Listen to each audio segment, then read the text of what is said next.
श्री स्वामी समर्थ. स्वामींचा आशीर्वाद या चॅनेलवर आपले स्वागत आहे. स्वामी आपल्या सर्व चांगल्या इच्छा पूर्ण करत ही स्वामींच्या चरणी प्रार्थना.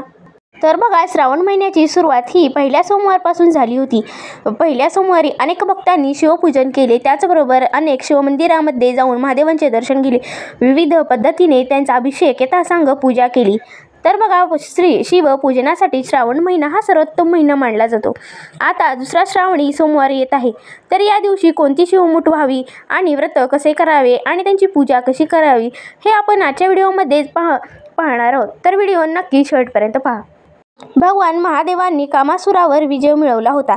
तसे आपल्या मनातील विचारातील वासना नियंत्रणात राहण्यासाठी श्रावणातील व्रते आयोजली असल्याची मान्यता आहे. जी व्यक्ती देहावर आणि मनावर नियंत्रण मिळवू शकते ती कोणतीही गोष्ट मिळवू शकते असा विश्वास श्रावणी सोमवारच्या उपासनेतून आणि व्रतामधून प्राप्त होतो. त्याचबरोबर बघा, दुसरा श्रावणी सोमवार हा 12 ऑगस्ट 2024 रोजी आहे. सोमवार हा शंकरांचा वार मानला जातो. या श्रावणी सोमवारला विशेष महत्त्व प्राप्त आहे. देशभरातील कोट्यावधी शिवभक्त या दिवशी महादेवांची विशेष पूजा करतात. जलाभिषेक आणि रुद्राभिषेक ह्या मोठ्या भक्तिभावाने केला जातो. तर बघा, दुसऱ्या श्रावण सोमवारी तिळ शिवामूठ म्हणून वाहण्याची परंपरा आहे. तर बघा, श्रावण महिन्यातील सोमवाराचे व्रत करणे हे अत्यंत शुभ मानले जाते. या दिवशी व्रत धरल्यानंतर भगवान शंकर त्या व्यक्तीवर आशीर्वाद ठेवतात असे सुद्धा मानले जाते. बघा, या श्रावणातील दुसऱ्या सोमवारी देखील आपल्याला पहिल्या सोमवारसारखीच पूजा करायची आहे. भगवान शिव यांना आपल्याला बेलपत्र अर्पण करायचे आहेत. त्याचबरोबर भगवान शिव यांना सर्वात प्रिय असणाऱ्या सर्व गोष्टी आपल्याला अर्पण करायच्या आहेत. त्याचबरोबर बघा, जर तुम्हाला मंदिरात जाणे शक्य झाले तर तुम्ही मंदिरात जाऊन शिवपूजन करू शकता. भगवान शंकरांना जलाने अभिषेक करू शकता आणि त्याचबरोबर पंचामृताने देखील आपल्याला भगवान शिव यांचा आपल्याला अभिषेक घालायचा आहे. त्यानंतर बघा, आपल्याला ओम नमः शिवाय या मंत्राचा आपल्याला जितक्या जास्त वेळा हा मंत्र म्हणता येईल तितक्या जास्त वेळा या सोमवारच्या दिवशी आपल्याला मंत्र म्हणायचा आहे. त्याचबरोबर बघा, जप करण्यासाठी रुद्राक्षाची माळ ही सर्वश्रेष्ठ मानली जाते.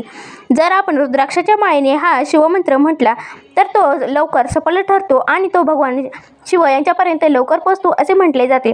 म्हणूनच आपल्याला दर सोमवारी रुद्राक्षाच्या माळेने ओम नमः शिवाय हा मंत्र म्हणायचा आहे.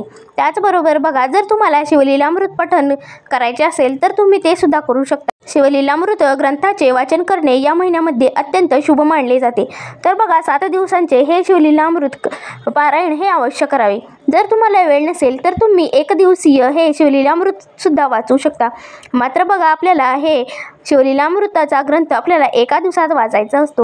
आणि जर तुम्हाला शिवलीलामृताचे संपूर्ण वाचन करणे शक्य नाही झाले तर तुम्ही या श्रावण महिन्यातील सोमवारी 11वा अध्याय देखील वाचू शकता. कारण बघा, 11वा अध्याय हा रुद्राध्याय मानला जातो आणि या 11व्या अध्यायाच्या वाचनाने आपल्याला संपूर्ण शिवलीलामृताचे वाचन केल्याचे फळ मिळते. म्हणूनच बघा, जर आपल्याला संपूर्ण शिवलीलामृत वाचणे शक्य नाही झाले तर आपण फक्त 11वा अध्याय सुद्धा वाचू शकता. तर बघा, अशा प्रकारे आपल्याला भगवान शिव यांची पंचोपचारी पूजा करायची आहे. त्यांना अभिषेक घालायचा आहे. त्यांना दूध फळे अर्पण करायचे आहेत आणि त्यानंतर आपल्याला त्यांना बेल अर्पण करून शिवमूठ ही आपल्याला तीळ व्हायची आहे. तर बघा, श्रावणातील दुसऱ्या सोमवारची शिवमूठ असते तीळ. तर भगवान शंकर यांना तीळ अर्पण केल्याने आपल्या सर्व पापांचा नाश होतो असे म्हटले जाते आणि आरोग्याच्या सर्व समस्या दूर होऊन त्या व्यक्तीला सुंदर आरोग्याची प्राप्ती होते आणि त्या व्यक्तीच्या हातून कळत नकळत ज्या चुका घडलेल्या आहेत किंवा जी पापे घडलेली आहेत या सर्व पापांचा नाश होतो असे सुद्धा म्हटले जाते. म्हणूनच बघा, या श्रावणातील सोमवारी आपल्याला भगवान शिव यांची अशा प्रकारे पूजा करायची आहे आणि त्याचबरोबर आपल्याला भगवान शिव यांना शिवमूठ म्हणून तीळ अर्पण करायचे आहेत. तर बघा, श्रावण महिन्यातील दुसऱ्या सोमवारची पूजा कशी करावी आणि शिवमूठ कोणती व्हावी ही आपण आजच्या व्हिडिओमध्ये माहिती पाहिली. तर ही माहिती तुम्हाला कशी वाटली हे नक्की कमेंट करून सांगा व आपल्या स्वामींचा आशीर्वाद या चॅनेलला सबस्क्राईब करा.